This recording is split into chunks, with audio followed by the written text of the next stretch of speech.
Olá, eu sou o Flávio Sofiati, professor de Sociologia da Universidade Federal de Goiás e também membro do Núcleo de Estudos de Religião Carlos Rodrigues Brandão. E essa é mais uma atividade, mais um episódio do programa Ciência na Religião, né, difundido pelo canal do YouTube Paz e Bem.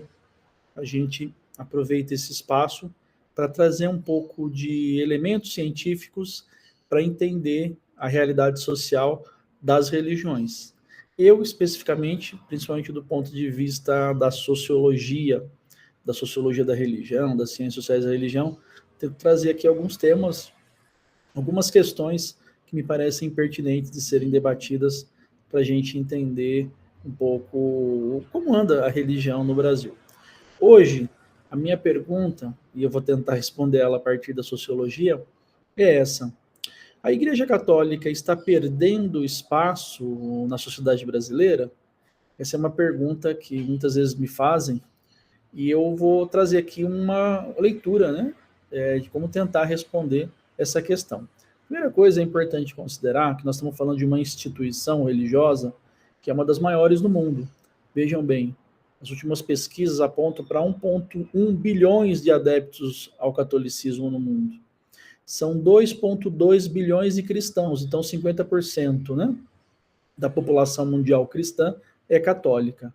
No caso brasileiro, a taxa, nós estamos esperando aí o censo mais atual, mas a taxa é mais ou menos essa, um pouco acima de 50% da população brasileira como adepta do, né, catolicismo, e uma outra parcela grande também de outras religiões cristãs.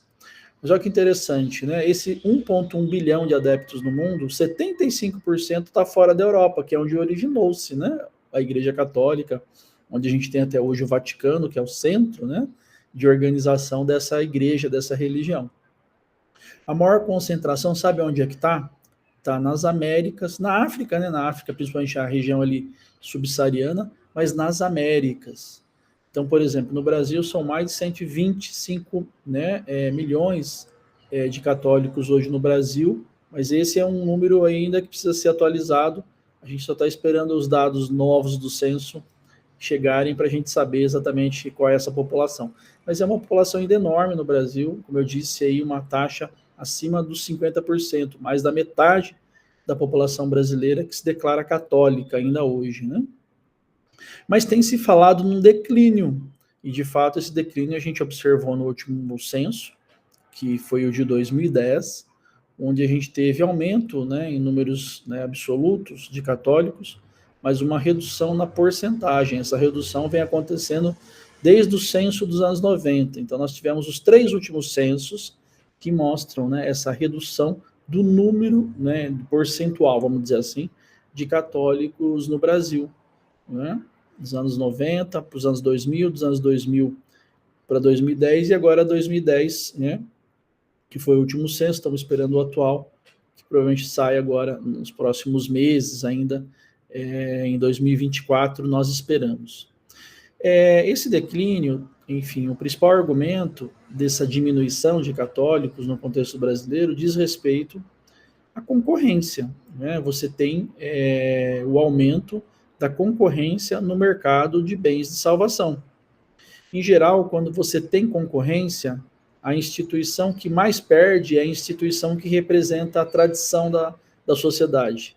No caso brasileiro, a Igreja Católica, né? Essa instituição que representa a tradição, a cultura. Então, antigamente se falava que ser brasileiro era ser católico, hoje isso já não é mais verdade, apesar de você ter ainda uma imensa maioria aí ainda católica, né? Mas a concorrência prejudica principalmente a igreja da tradição, que no caso brasileiro é a Igreja Católica. Então, ela é a principal doadora, né? A doadora universal para as outras igrejas. Em geral, as conversões se dão, né? As conversões se dão a partir, enfim, dessa experiência inicial no catolicismo, né? Mas a minha pergunta inicial é, enfim, está perdendo força, né? Eu pergunto agora, né? Até que ponto o declínio dessa instituição, Igreja Católica, tem correspondido com a diminuição, né, da influência do catolicismo na cultura, né, no próprio mercado religioso? Eu produzo uma sociologia que vai para além, né, da ideia do declínio católico, e são essas ideias que eu quero trazer aqui hoje para a gente dialogar e pensar juntos, né? A pergunta inicial é, né, a Igreja Católica está perdendo influência? Primeiro, que eu separo, né, não é diferente, mas são duas dimensões de uma mesma realidade, que é a perspectiva institucional e cultural. Eu distingo a Igreja Católica, o clero católico, toda a sua estrutura, hierarquia, né, paróquias, dioceses, né, do catolicismo, que são os seus leigos. Né? Eu faço essa distinção, né, entre o clero, a estrutura e, né, os movimentos socio-religiosos que são tocados direto ou indiretamente pelos leigos. Né? Por que eu separo? Porque há uma presença católica, do meu ponto de vista, até onde eu tenho estudado, visto, né, nos meus trabalhos de campo, de contingente significativo de pessoas que se declaram católicas e estão à margem ou distantes dessa estrutura oficial, das paróquias, né, principalmente. O Carlos Rodrigues Brandão, né, que é uma figura importante para entender o catolicismo no Brasil, ele fala, né, de católicos na diáspora. Então, eu trabalho muito com essa ideia. Nós temos aí um contingente de católicos na diáspora. Gente que se declara católica, mas que estão à margem da estrutura oficial da igreja. Né? Nessa perspectiva, a minha chave de leitura desse contexto, para entender, não sei se responde, mas para tentar responder a pergunta, está perdendo influência a Igreja Católica no Brasil? Né? A minha chave de leitura é trabalhar a ideia de que a força do catolicismo, ela reside na sua capacidade de se manter ainda permeável à cultura brasileira. A instituição católica, de fato, perde fiéis, os dados do censo, né, organizados pelo IBGE mostram isso, mas a cultura católica ela tem se mantido com força no cenário religioso. É um contexto diferente do que acontece em outros países, né? Como eu falei para vocês inicialmente, a Europa é onde tem menos católicos hoje. Então, o caso da França, por exemplo, que também tem tido uma diminuição importante de católicos. Essa diminuição do número de católicos, da porcentagem de católicos na sociedade francesa, é acompanhada do esvaziamento da presença católica cristã na cultura francesa.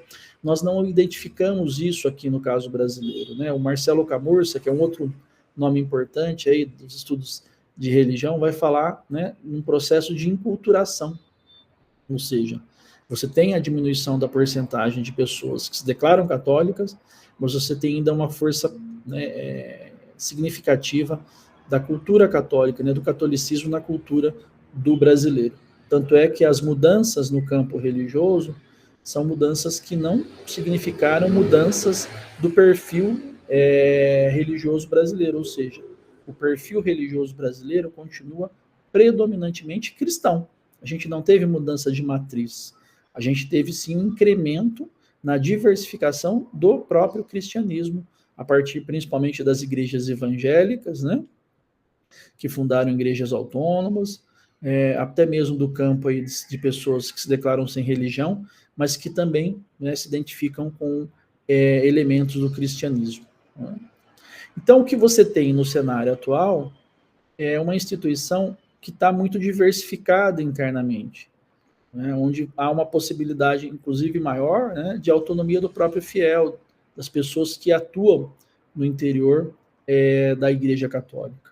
Eu dou dois exemplos importantes desse processo, dessa diversificação. Né, dois exemplos que passam pelo catolicismo carismático e pelo catolicismo da libertação, que são grupos cristãos, católicos, que têm força significativa dentro e fora da instituição católica. Né? Então, esse é um elemento importante a ser considerado, né? Nesse processo de discussão do papel ainda exercido pela Igreja Católica no contexto brasileiro. Né? A atuação, seja do catolicismo carismático, seja do catolicismo da libertação, vão para além das paróquias, essa estrutura mais oficial, mais tradicional da igreja. Né?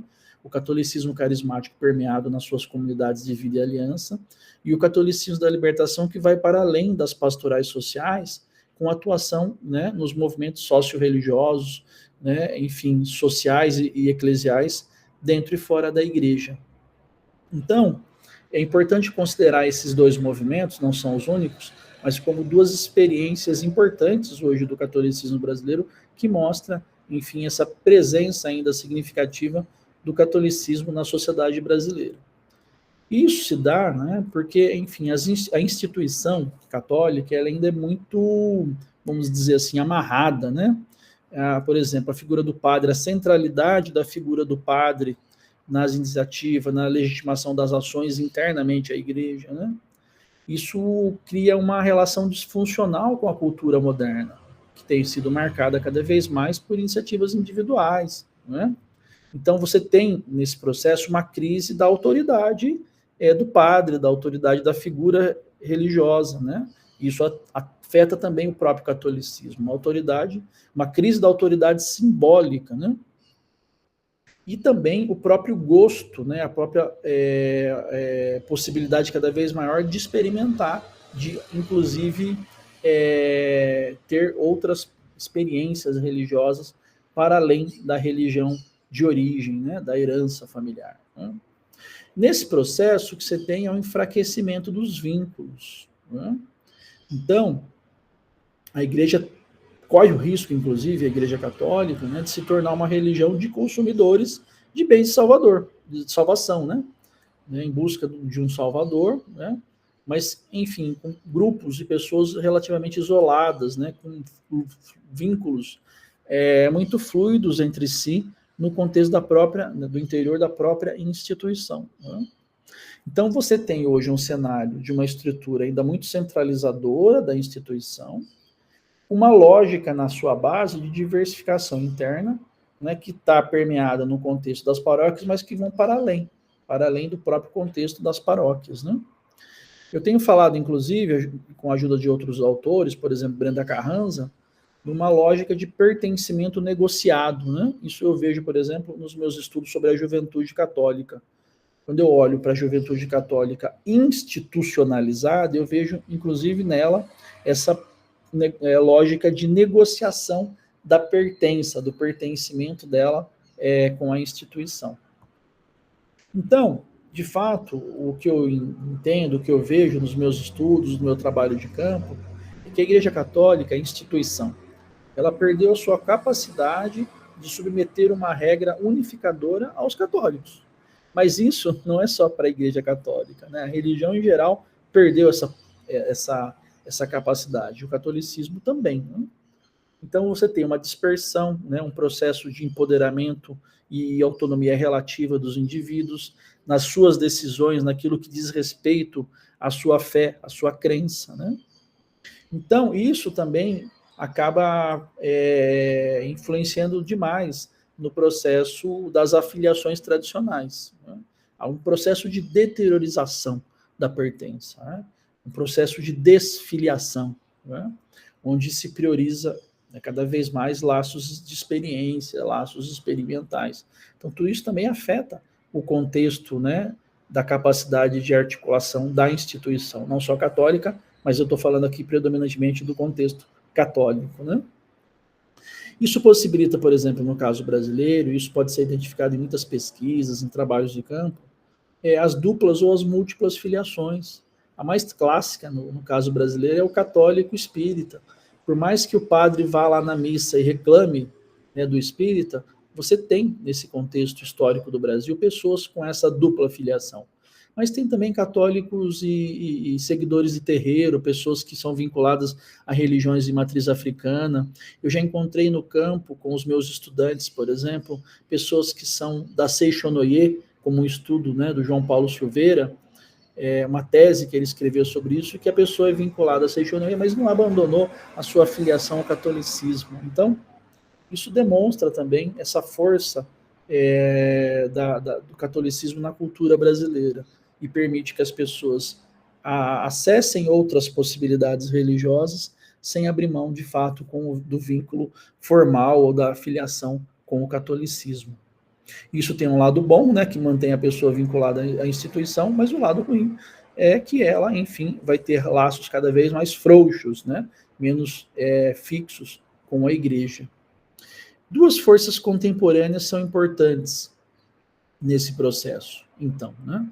Esse catolicismo de reafiliados, que eu já falei 2 exemplos deles, né, os carismáticos e também, né, os da libertação, mas também, né, eu já mencionei isso, esse catolicismo na diáspora, desses indivíduos católicos que se declaram católicos, mas estão se articulando para além das paróquias.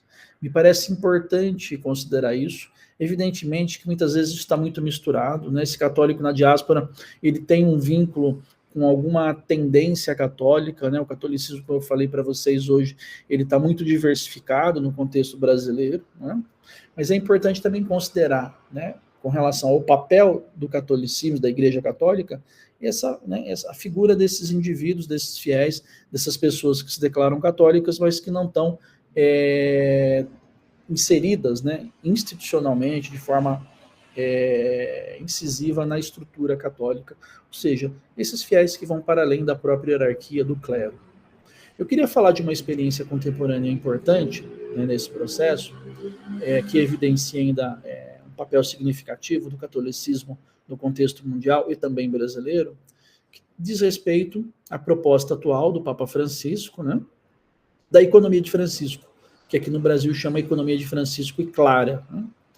O Papa Francisco está propondo, né, o que ele chama de realmar a economia, está propondo uma nova visão do fazer econômico, né, a partir de uma leitura que leva em consideração a realidade social, mas que, enfim, na condição, né, de uma figura importante do catolicismo, né, que está enfatizando, né, a leitura a partir da mensagem bíblica, né, dos evangelhos.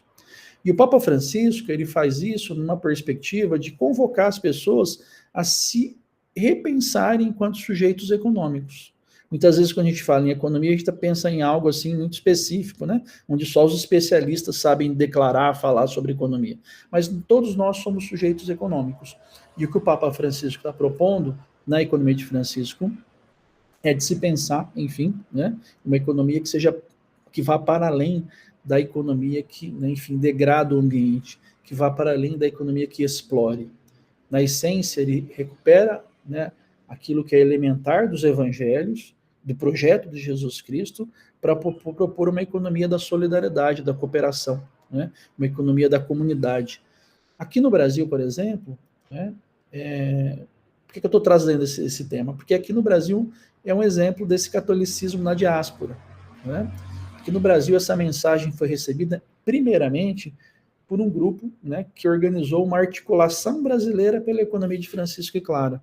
E esse grupo era um grupo de leigos, pessoas da igreja predominantemente, mas pessoas também que não eram católicas e que, enfim, receberam, que desejaram, almejaram reverberar a proposta do Papa no Brasil. É interessante que a igreja, depois, a igreja brasileira, por meio da CNBB, ela abraça essa proposta, né? Depois muitas universidades católicas também, muitas pontifícias, universidades católicas também, muitas paróquias, né? Há no Brasil hoje, né, uma difusão daquilo que a economia de Francisco e Clara no Brasil chama de Casas de Francisco, que propõe reorganizar o território a partir da mensagem, né, de Jesus Cristo, numa perspectiva de pensar o território na lógica de uma economia colaborativa, uma economia do cuidado, né? Mas é interessante, porque essa proposta mostra, evidentemente, como esse catolicismo tem sido difundido hoje no mundo, e aqui no caso brasileiro também, para além da estrutura oficial, né, do catolicismo, que está muito pautada ainda pela lógica paroquial. Nessa perspectiva, o que eu quero dizer é que, enfim, voltando à pergunta inicial, né, o catolicismo ele está ou não, né? Enfim, nesse processo, perdendo a sua importância. Se não é possível uma resposta oficial, né? Uma resposta simplificada sobre isso, o que é importante de considerar é que, por mais que tenha havido diminuição, né, das pessoas, né, do ponto de vista percentual, né, das pessoas que se declaram católicas, você tem ainda uma presença significativa do catolicismo nos espaços sociais da sociedade brasileira, né, que vão das paróquias, mas que vão para além das próprias paróquias. Em princípio, por hoje é isso. Espero que vocês tenham aproveitado esse nosso encontro e a gente se vê numa próxima possibilidade. Abraços.